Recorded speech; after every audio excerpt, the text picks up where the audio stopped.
Assalamualaikum warahmatullahi wabarakatuh. Pada kesempatan kali ini, saya akan menyampaikan materi tentang sistem koordinasi.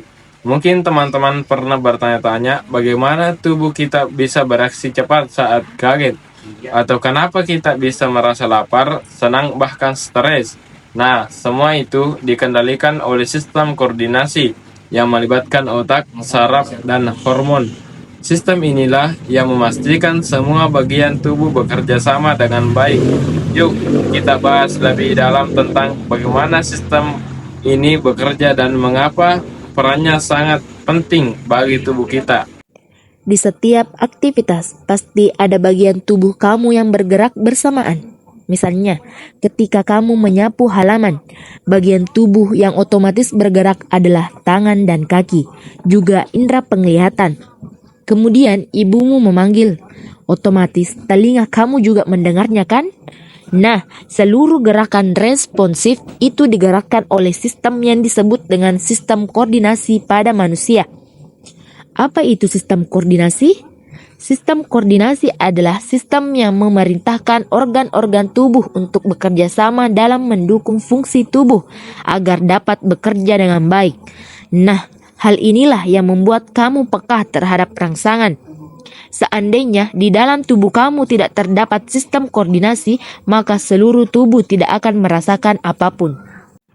Sistem koordinasi pada tubuh manusia terdiri dari sistem saraf, kemudian sistem atau alat indera, dan sistem endokrin atau hormon. Nah, kenapa ketiganya termasuk ke dalam sistem koordinasi? Karena ketiganya termasuk ke dalam sistem regulasi atau pengaturan dalam tubuh manusia. Yang pertama, kita akan membahas tentang sistem saraf. Nah, sistem yang satu ini sangat berperan penting karena sistem saraf ini tugasnya mengendalikan seluruh aktivitas di tubuh kita. Jadi, sudah tidak diragukan lagi kalau perannya itu sangat besar dan penting bagi tubuh manusia. Simpelnya, sistem saraf ini merupakan sistem penerima dan pengelola informasi. Semua hal yang kita lihat dan rasakan. Sistem saraf adalah jaringan kompleks yang mengordinasikan seluruh aktivitas tubuh, mulai dari fungsi vital seperti bernapas dan jantung berdetak hingga aktivitas mental seperti berpikir dan mengingat. Sistem saraf terbagi menjadi dua bagian utama, yaitu sistem saraf pusat, otak dan sumsum tulang belakang, dan sistem saraf tepi, saraf yang menghubungkan pusat saraf dan seluruh tubuh. Panca indera adalah istilah yang merujuk pada 5 indera utama manusia, yaitu penglihatan atau mata, pendengaran atau telinga, penciuman atau hidung, pengecapan atau lidah, dan perebaan atau kulit. Fungsi panca indera adalah untuk menerima perangsangan dari lingkungan sekitar dan meneruskannya ke otak untuk diproses, sehingga manusia dapat memahami dan merespon lingkungan tersebut. Sistem indera pada manusia.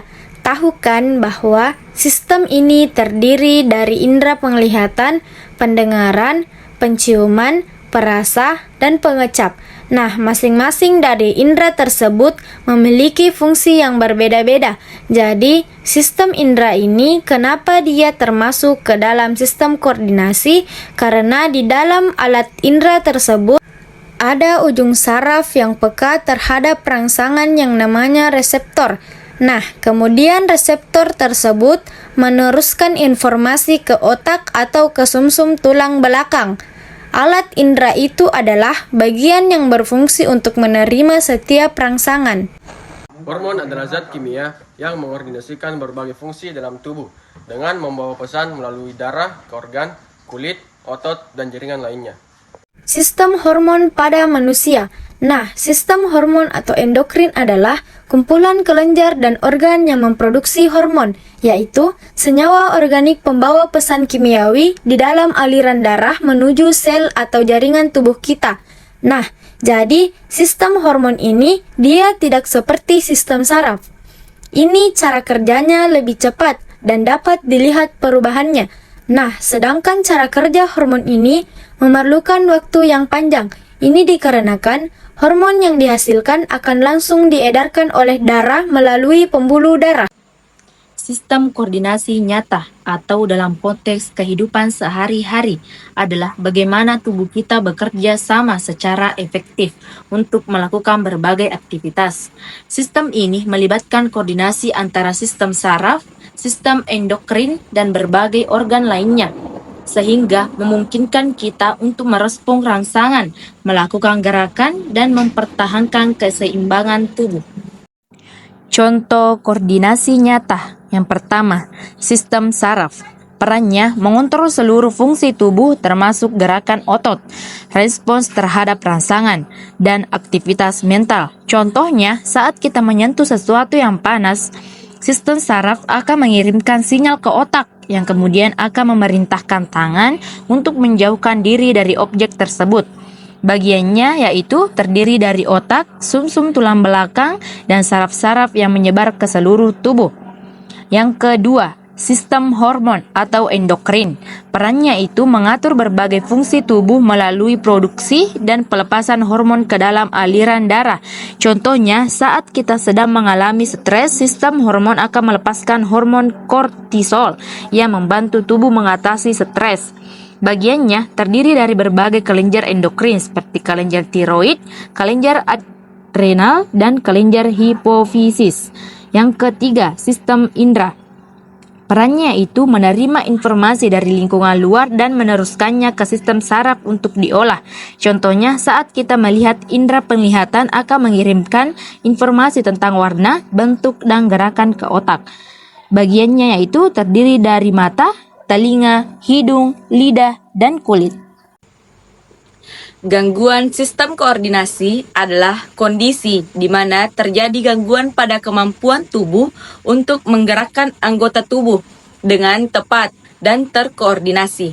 Gangguan ini dapat disebabkan oleh berbagai faktor, termasuk cedera, penyakit, atau gangguan pada sistem saraf.